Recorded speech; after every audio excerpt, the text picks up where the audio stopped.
Every year, a select few wait in anticipation as the envelope's journey begins and the clock ticks. They sit by the phone, waiting, all before the pick is in.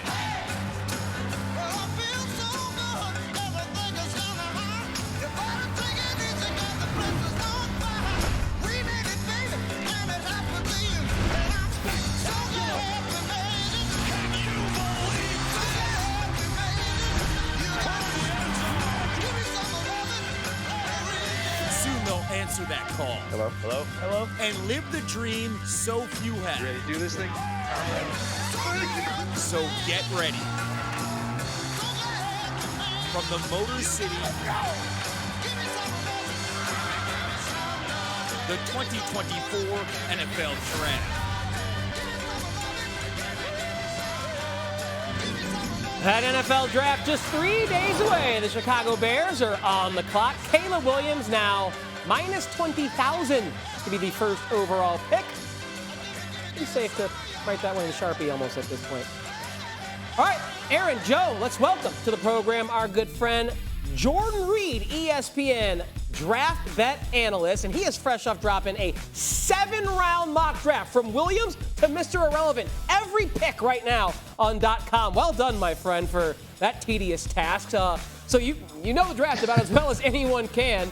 We talked about this earlier on the show. I want to ask you about Jayden Daniels going number 2 to Washington. That's what's the case in your mock 3 days out. Do you believe that's a locked-in choice for the Commanders?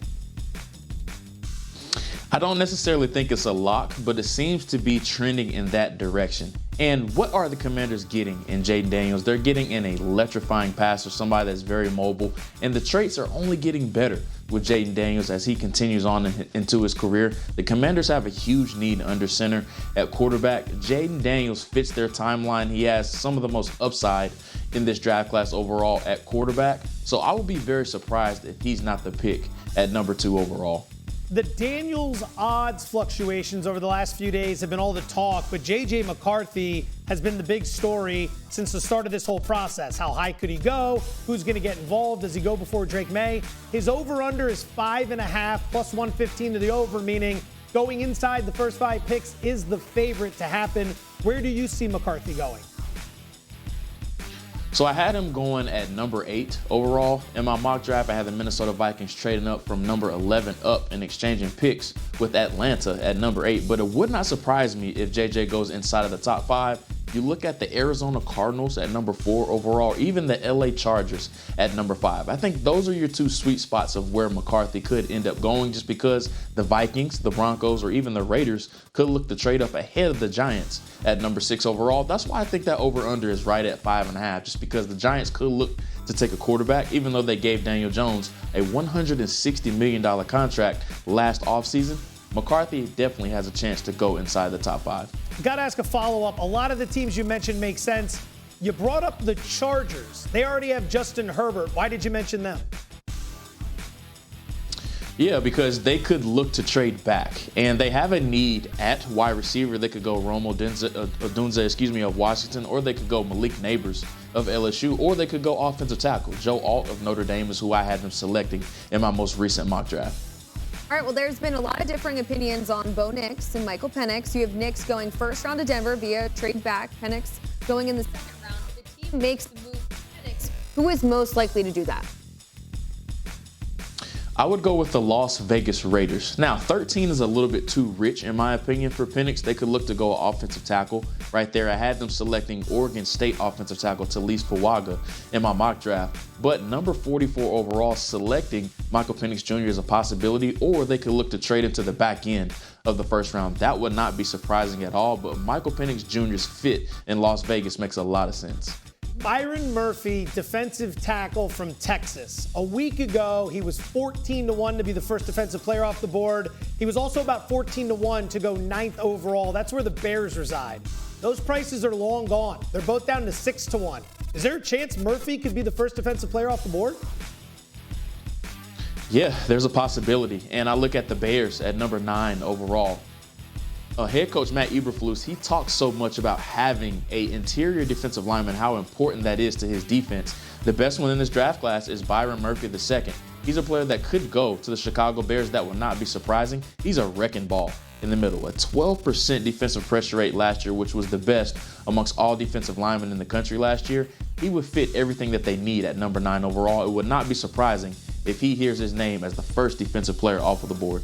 All right, Jordan, then there's the guys who have to block the Byron Murphys of the world, the offensive linemen. This is regarded as a very deep class at offensive line. That's why the total to be drafted in the first round, that prop at 9.5. Now, that has come down from where it opened at 10.5, but the number is juiced heavily to the over.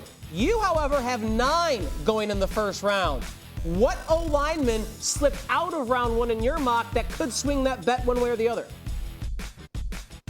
Yeah, there's 2 that really come to mind in this category that are fringe first-round selections, and the first one is Kingsley Su'Amataia of BYU, a player that has been mocked in the back in the first round, but also could go in the early second round. And then the second one is Oregon center Jackson Powers Johnson, who was seen as a top 20 pick a couple of months ago, but stock has dwindled a little bit, so he's more so of a fringe late first to early second round selection. But that number 9.5 is very tricky. But if those 2 end up going in the first round, I could see the over being pushed there. Well, if you agree with Jordan Reid that we only see 9 offensive linemen, that's plus 150 right now at ESPN Bet. So consider that if Jordan is on the money, which he usually is. That's why we have him here on ESPN Bet to talk about the draft. Few know it as well as in-depth as Jordan Reid. Thank you, my friend. To the NFL draft, 3 days away from Roger Goodell calling out the first name, Caleb Williams, expected to go number 1. Our guy Adam Schefter says that signs continue to point to this guy, LSU QB Jayden Daniels, being the second pick for the Commanders. Daniels and other top QBs met with Washington last week. Now, he is still the betting favorite to go second overall, and we've seen a lot of fluctuation in this market. Right now, it's going way back in Daniels' favor. Had been minus 350, tightened up to about minus 135, now back to minus 300. Our pets' heads are falling off. We're all over the place. Joe Fortenbaugh, remind us the stance that you have taken in this market and how you feel. Uncomfortably aggressive. Uncomfortably aggressive. This stuff happened late last week with the move against Daniels, with all of a sudden all this Drake Maye steam. I was talking to everyone I could think of. What was the reason for it? Apparently, he didn't have a great meeting with them, maybe floated the idea he didn't want to go there. So all of a sudden, the price dips to as low as minus 110, minus 115, depending on where you shop. You run through everything and you realize there wasn't any great intel to him not going to. And then here's the key. Ralph Vacciano had a great nugget. He reached out to a Washington source who said, look, a lot of this was smoke. We talked with Daniels. We got everything squared away. Why would you need to square things away with Daniels if you weren't drafting him? It wouldn't matter. You could just let it burn. Right there was the ultimate buy the dip. Buy it at 115, minus 130, minus 150, minus 190. Now it's minus 300. I'd still play it there. I think he's going number 2. I think this price eventually closes north of minus 1,000. I'm way too leveraged on this one. I need it to happen. Would like it to happen. We will see come Thursday, but it's all moving back where it's supposed to be. Well, this line actually just moved to minus 350. Producer just said it wow. right here. Hey-o. Every single show I've had to go on or any email that I've sent, I'm like, it keeps moving, keeps moving. On Get Up this morning, they were talking about it at minus 150.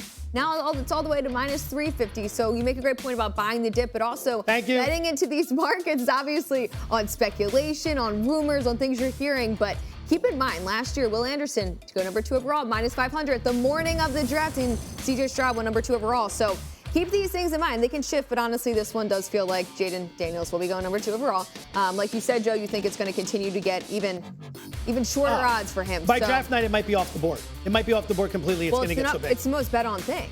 Jayden Daniels go number 2 overall. So where does it stop? Here's the lesson with this.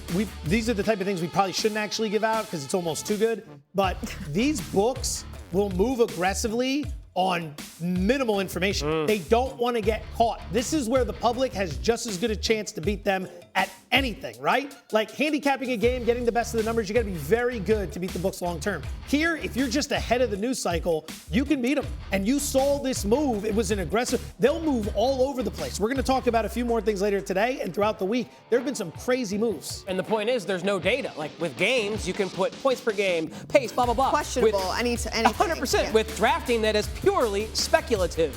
Anything could happen with a draft. It just takes one to like a certain player.